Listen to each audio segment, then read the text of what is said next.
Salut tout le monde et bienvenue sur la chaîne pour la revue de presse de ce mercredi 11 juin 2025. On débute au pays où nos lions de la Teranga ont battu hier soir l'Angleterre dans un match amical historique à Nottingham Forest.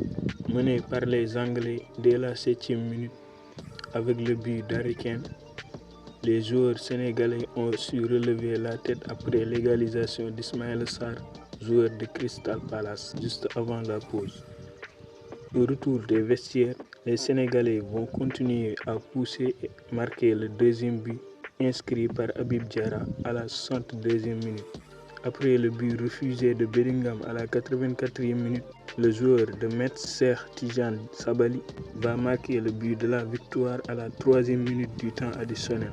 Le Sénégal va ainsi remporter le match par 3-1 et devenir la première équipe africaine à gagner un match contre l'Angleterre en restant sur une belle série de 22 matchs sans défaite. En France, l'équipe annonce que l'Olympique de Marseille est en plein cadrage. Cet été, l'OM veut avant tout conserver ses cadres de la saison 2024-2025, Adrien Rabiot, Mason Greenwood et le capitaine Balerdi, qui ont été les piliers de l'équipe tout au long de la saison, notamment l'attaquant Greenwood qui a inscrit à lui seul 21 buts, égalant le meilleur buteur du championnat Ousmane Dembélé. Le club va penser ensuite aux pistes menant vers Facundo Medina et Ángel Gómez. Le journal rappelle aussi que l'équipe de France Espoir va jouer contre le Portugal Espoir pour l'Euro, aujourd'hui à 21h heure de France. On file en Espagne où Mundo Deportivo parle de progrès dans le dossier Joan Garcia pour son transfert au FC Barcelone. L'avocat du joueur et les avocats Blaugrana ont échangé les documents finaux à la Guita Esportiva mardi, avant de verser sa clause libératoire de 25 millions d'euros, annonce le journal. Toujours au Barça où un nouveau joueur Perisic pourrait débarquer. Le Croate de 36 ans, libre de tout contrat, après avoir remporté le championnat avec le PSV, est une option à faible coût pour les Blaugrana. Expérimenté et polyvalent, l'entraîneur Flick l'avait au Bayern, avec qui il a remporté la Ligue des Champions. Selon le journal, Lamine Yamal est à la tête de la liste des joueurs les plus chers du monde. Dean Huijsen, joueur du Real Madrid, il y a quelques semaines, a réalisé la traditionnelle présentation de joueurs hier au Bernabéu.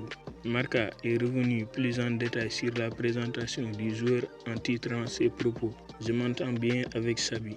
Huijsen, présenté en tant que joueur de Madrid, comprend qu'il se connectera avec le football proposé par son entraîneur et a déclaré « C'est le club de ma vie ».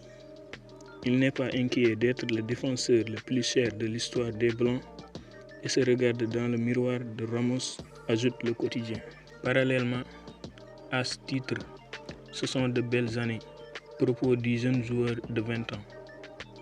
Après sa présentation, Huijsen a déclaré devant la presse « J'arrive dans le club de ma vie, le meilleur au monde.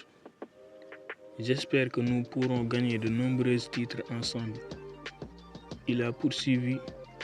Mon premier souvenir de l'équipe est le but de Sergio Ramos en finale de la Ligue des Champions à Lisbonne, montrant son admiration pour l'ancien défenseur du Real Madrid qu'il considère comme son idole. Du côté de eSport, le dossier Joan Garcia est presque close. Le quotidien informe que le Barça et le joueur ont effectué toutes les démarches nécessaires pour payer immédiatement la clause libératoire. Le média espagnol va plus loin en annonçant même que la présentation du joueur aura dans les prochaines semaines et qu'il fera ses adieux aux fans de Perica. On termine au Portugal avec Abola qui parle de la fin d'une romance. Le journal annonce que Gyökeres et le Sporting ne sont pas d'accord sur son dossier de transfert. En effet, les Lions ne sont pas pressés dans ce dossier et attendent la meilleure offre afin d'encaisser un gros chéquier. Cependant, des hommes d'affaires suédois viennent à Lisbonne cette semaine pour accélérer le processus d'après le quotidien portugais. Au Benfica, on annonce que Carreras est heureux d'être aux États-Unis avec son club et se prépare pour la Coupe du Monde des clubs. Son transfert au Real Madrid est donc reporté.